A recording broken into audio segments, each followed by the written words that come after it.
আসসালামু আলাইকুম রহমতুল্লাহি ওয়া বারাকাতুহু। কেমন আছেন আমার সকল বন্ধুরা? আশা করি ভালোই আছেন। কিছু কথা বলবো, কথাগুলি ধৈর্য সহকারে ধৈর্য ধরে শুনবেন, একটু লম্বা হলেও। সমাজকে সবাই মিলেই পরিবর্তন করতে হবে, একা করা যাবে না। একে অপরের পাশে থাকবো, ভালোবাসা বিলিয়ে দেব, একে অপরকে লাইক কমেন্ট শেয়ার কপলিং করব, তাহলে তো সবাই মিলে উপরে ওঠা যাবে। নতুবা তো নয়। হিংসা ছেড়ে দেই, সুন্দরভাবে একে অপরকে ভালোবাসি। কথায় আছে না,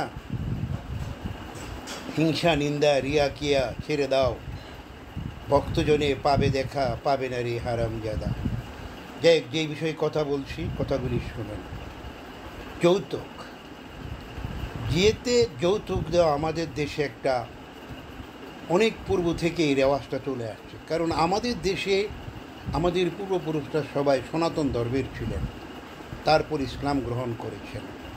সনাতন ধর্মের নিয়ম হলো, মেয়ে পৈতৃক সম্পত্তি কিছুই পাবে না, বিয়ের সময় তাকে প্রচুর পরিমাণে যৌতুক দিয়ে দিতে হবে। কিন্তু আমাদের পূর্বপুরুষরা মুসলিম হলেও ওনারা কিন্তু সেই জিনিসটা ভুলতে পারেননি বা ছাড়তে পারেননি। ইসলাম মেয়েদেরকে যতটুকু পৈতৃক সম্পত্তি দেওয়ার কথা বলেছেন, দেওয়ার অধিকার দিয়েছেন, যদি সত্যিকার অর্থে আমার মনে হয় প্রত্যেক বাবা মা জীবিত অবস্থায় মেয়েদের অংশটুকু সুন্দরভাবে লিখে বুঝিয়ে দেন, তাহলে হয়তো যৌতুক সমাজ থেকে বিলুপ্ত হয়ে যাওয়ার কথা। দেখা যায় আমাদের সমাজে একটা কুকথা ছড়িয়ে আছে, অংশ নিলে ধ্বংস হয়।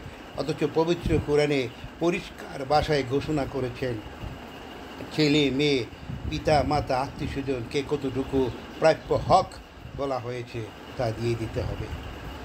তাই আসুন না আমরা সনাতন ধর্মের রীতিনীতি বর্জন করি, সহিশুদ্ধ ইসলামের নীতি গ্রহণ করি। প্রত্যেক বোনদের, প্রত্যেক মেয়েদের তার হক তাকে বুঝিয়ে দিই এবং সুন্দরভাবে সমাজ থেকে যৌতুক নির্মূল করে ফেলি। এছাড়া আরেকটি বেদে আমাদের সমাজে আছে, দেখা যায় বাপ মা গায়ের রক্ত পানি করে একটা ছেলেকে উচ্চশিক্ষিত করেছে, বড় কর্মকর্তা বানিয়েছে, ডক্টর ইঞ্জিনিয়ার আরও কত কী। দেখা গেলো বিয়ের পরে সে মা বাবার প্রতি খেয়াল দেয় না, মা বাবাকে টাকা পয়সা দেয় না। কারণ দেখা যায় যে অনেক মেয়েরাই স্বামীকে টর্চারিং করে, নির্যাতন করে বাবা মাকে টাকা পয়সা না দেওয়ার জন্য। এটা কিন্তু অত্যন্ত নেক্কারজনক ঘটনা। পবিত্র কোরআন মজিদে বলা হয়েছে, মা বাবার সাথে টু শব্দটি করা যাবে না। হযরত নবী করিম সাল্লাল্লাহু আলাইহি ওয়াসাল্লাম বলেছেন, তোমার সমস্ত রোজগারের টাকার মালিক হলো তোমার বাবা, তোমার মা, কারণ তারা তোমাকে পৃথিবী দেখিয়েছে। অতএব তুমি যা রোজগার করো সব কিছু তোমার মা বাবার হাতে তুলে দাও।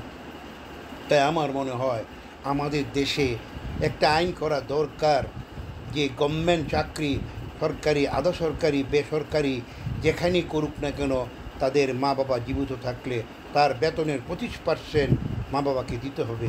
এই জন্য একটা আইন করলে সমাজ থেকে অন্তত পক্ষে মা বাবাকে আর বৃদ্ধ আশ্রমে যেতে হবে না, কুসন্তানের কাছ থেকে নির্যাতিত হতে হবে না। আমি সকল সন্তানদেরকে অনুরোধ করব, বাবারা, মা বাপ যাদের নাই তারা বুঝে কী ধন এটা ছিল।